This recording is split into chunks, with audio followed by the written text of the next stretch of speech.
Arrivé cet été, en provenance de Naples, Maurizio Sarri est ambitieux. Et si son mandat exige des résultats, l'impératif est aussi stylistique, Chelsea cherche son jeu. Allier le fond et la forme, c'est donc le défi de l'Italien, qui amène dans ses bagages un chef d'orchestre napolitain, mais l'arrivée de l'un est l'interrogation de l'autre. Sacrifié, repositionné, Kanté est-il toujours aussi fort ? Comment analyser ce mystère de notre sport ? Peut-il nous étonner ? Encore.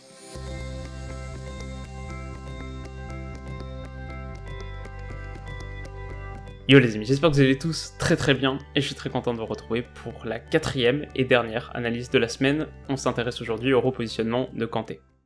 Parce que si le début de saison de Chelsea est relativement bon, un point interroge et pour beaucoup, la grande manœuvre de Sarri a induit une hérésie. Postulant sérieusement au titre de meilleur milieu défensif du football actuel, le champion du monde en titre et chouchou du public est déplacé sans ménagement un cran plus haut. Aujourd'hui, les résultats de Chelsea faiblissent et la question démange, Kanté peut-il réussir sous Sarri ?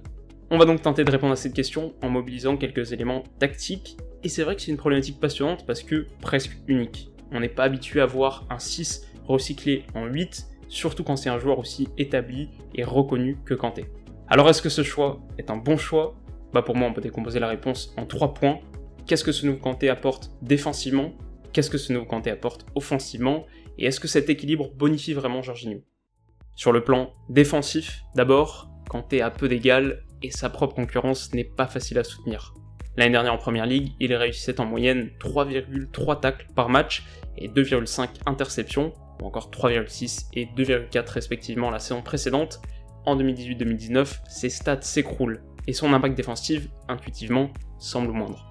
Mais il faut approfondir la lecture. Sous Sarri, Chelsea pratique un football différent et leur possession moyenne monte à 62% contre 54% l'année dernière. Plus de temps avec le ballon, c'est moins de temps passé à le récupérer et moins d'interceptions, c'est logique. Et puis autre chose, si Kanté récupère moins de ballons, il les récupère plus haut. Sarri valorise le pressing et en ce sens le positionnement du français est précieux. Doté de qualités athlétiques rares, Kanté livre des matchs de marathonien et agresse superbement les relanceurs adverses. Contre Crystal Palace le week-end dernier, il s'est fendu de 6 interceptions tout au-delà de la ligne médiane et donc dans des positions immédiatement exploitables. C'est un degré d'activité qui est notable et utile, mais presque trop. Sarri trouve parfois Kanté indiscipliné et éparpillé, s'en donnant à cœur joie dans le contre-pressing, mais laissant des trous derrière, c'est un point sur lequel il doit progresser. On passe à la dimension offensive, et la première chose qui interpelle, c'est sa faculté de proposition. Kanté ne ménage pas ses efforts et multiplie les appels tranchants. On connaissait très bien son accélération et sa vitesse qui en fait un des meilleurs défenseurs de contre de la planète. Il l'a pas perdu et il se jette systématiquement dans le dos des défenseurs, notamment quand David Luiz a le ballon et apporte la menace d'une passe longue oblique. Et alors quand il est servi, sa touche de balle est plutôt bonne sans être exceptionnelle, mais quand il ne l'est pas, ce qui est quand même la plupart du temps, il a aspiré avec lui un défenseur et il y a maintenant de l'espace central. La majorité de ces appels sont donc effectués vers l'extérieur, en direction de la ligne de touche, ce qui ouvre des lignes de passe au cœur du jeu, pour les ailiers de Chelsea, qui sont en fait plutôt des ailiers intérieurs. Comme à Naples, Sarri aime que son trident soit serré et axial, les appels de Kanté y contribuent. On pourrait parler ensuite de sa qualité de passe, qui est notable, mais qui n'est pas une nouveauté. On pourrait mentionner ses déplacements balle au pied, qui sont intéressants. Kanté est tranchant quand il a un peu d'espace dans lequel s'engouffrer. Sa conduite est bonne et rapide, mais il est peu convaincant en situation de 1 contre 1, par rapport notamment à Kovacic de l'autre côté. On pourrait évoquer tout ça, mais le point qui mérite l'attention, c'est son rapport changé au but. Cette saison en Première Ligue, Kanté a marqué 3 fois, c'est déjà plus que sur les 2 exercices précédents cumulés. Et il montre surtout des qualités qu'on ne lui prêtait pas, le timing de ses incursions dans la surface, le sang-froid avec lequel il conclut ses actions. Bien sûr, il ne représente pas la même menace qu'un vrai neuf, que Chelsea cherche encore d'ailleurs, mais il est loin d'être ridicule et il propose des choses intéressantes. On peut en tout cas pas dire que ce soit un point négatif de son développement.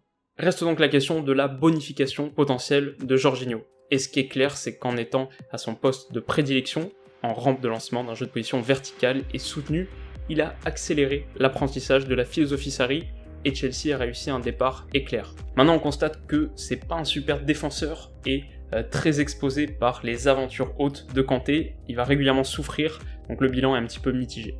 On a répondu aux 3 questions. Est-ce que ce nouveau Kanté apporte défensivement ? Oui, dans un registre différent, mais qui est cohérent avec la volonté de Sarri. Comment évaluer sa contribution offensive ? Je dirais réelle et encourageante. Est-ce qu'il bonifie Jorginho? Là, c'est moins net. Il est suffisamment absent pour lui permettre de dicter le tempo, mais peut-être trop, ce qui va l'exposer dangereusement. La dernière question, à laquelle seul le temps répondra, Kanté peut-il encore progresser? Le football moderne le montre chaque jour davantage, un changement de poste inenvisagé peut devenir une vraie opportunité.